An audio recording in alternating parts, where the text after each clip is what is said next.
Hi all. Okay, in this video I'd like to just mention I've released a new course called A Fun Lover's Guide to Chess Opening Traps, and it's got a particular focus on the French defence. So if the French defence has been the bane of your life, a real pain when people play the French defence, you can get a great insight into a number of different variations. And of particular interest to me, that was really heightened by doing this course, was actually the finger slip variation, which I don't think is taken seriously because of its name. But it turns out, even if you put it in the scrutiny of like the latest stockfish, it's actually not a bad system in its own right. So if you're looking for unusual systems, I've organised the course along the lines of white first and key variations. So Mediterranean defense, advanced variation, Winawer variation. So you can see here the Winawer advanced variation, the finger slip variation, very, very interesting, unexpectedly interesting. The Winawer with A3. There's the retreat variation of the Armenian line. So I've basically done it by variation. Rubinstein is very popular. So Rubinstein with the Blackburn defense, which is knight BD7, and there's 35 more sections. So let me just show you the structure here and pause the screen so it doesn't scroll. So you can see, classical, different variations of the classical, and then the Tarash, then the exchange, then the wing gambit is another great weapon of choice. King's Indian attack is a great weapon of choice. So yeah, and then from Black's point of view, eventually it goes on to Black's point of view, where I put Black's perspective on things. And of great surprise to me is, the knight c6 variation of the Guimard against the Tarash struck me as very, very interesting, because I used to play the Guimard in particular. So I found a few interesting ideas analysing a key game there or two, and in the Tarash variation there generally. So yeah, I looked at these short games, so usually less than, well, they're actually all 15 moves or less, essentially, throughout history, organised historically. You can see the later games in a section here, like, for example, here, 1909, 1919, it's organised chronologically within each variation section.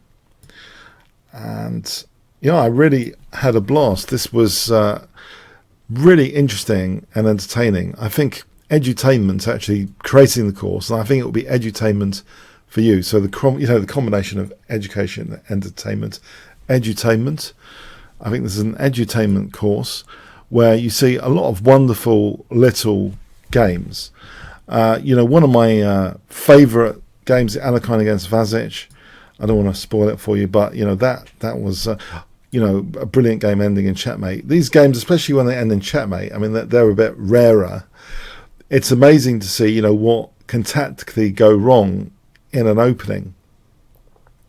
And by the way, I'd like to mention my current instructor rating is 4.7. I'm really having a blast with Udemy generally, approaching nearly 4,000 students. I've now got 11 courses. If you want to check them out, they're on the Kingscrusher TV/chess courses page. But okay, what did I learn fundamentally, which I didn't know about tactics before this course? I will tell you, and I still hope you do get the course, but this is just a bit of philosophy. I would say a more ruthless replacement of routine, habitual, stereotypical moves that we tend to play on autopilot. And those moves don't just exist in the opening phase where we might want to just castle quickly and miss golden opportunities sometimes. Because sometimes the opponent has played suspicious moves, like Ben Feingold, I think, mentioned suspicious moves. For me, a suspicious move, my definition would be there's a tiny sense of a downside. And Scent of a Woman is a great film, by the way. But A Tiny Scent of a Downside is another film which needs to be made, of course. So I think suspicious moves, sometimes we're in a rush to castle and not take the opportunities. But also, sometimes instead of auto recapturing, there are other parts of the game where we're on autopilot. So maybe we're just so convinced by a principle. It might be actually, for example, a structural plan based on pawn structure, or a thematic thing we think we ought to play. But there might, there might be a replacement for something more punishing for what the opponent's actually weakened concretely in that specific position. So yeah, I suppose it's a gravitational pull towards being more concrete about really punishing the opponent rather than our routine stereotypical moves, habitual moves which we might play in a certain pawn structure. All of that can actually be ruthlessly sometimes challenged, replaced with punishing moves. I think that's my big finding. And it turns out in recent bullet tournaments, I have been crushing people a lot more in the opening, even if it's not the French defence. I think there's some key principles which definitely carry across to all sorts of openings, from looking at how to break the French defence quite quickly. So it has been a really quite enlightening experience. This idea, this notion of ruthless replacement of stereotypical routine, bias, habitual moves with punishing moves to become a punisher. But the caveat is sometimes one's own king, when it's not castled, things can sometimes backfire. And there's some examples which show that. So there is a cost benefit to trying to punish the opponent without being punished yourself, especially if you have some king safety issues. Often it's the gambits which drive a situation where our king is safe, or we're up in development where we can safely kind of punish the opponent. So, working out that cost benefit in the opening is very interesting. I think it's good to be alert.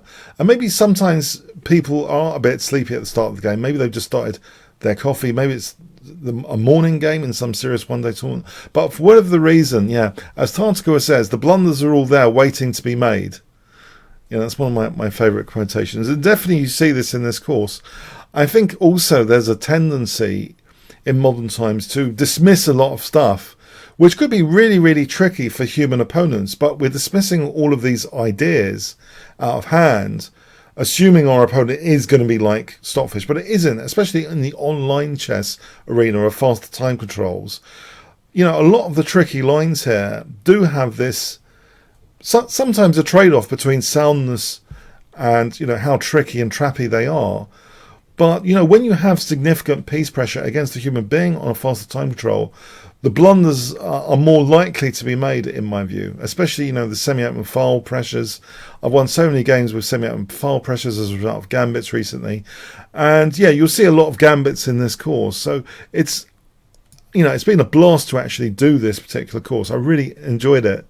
I kind of like looking at little games, actually, I must confess.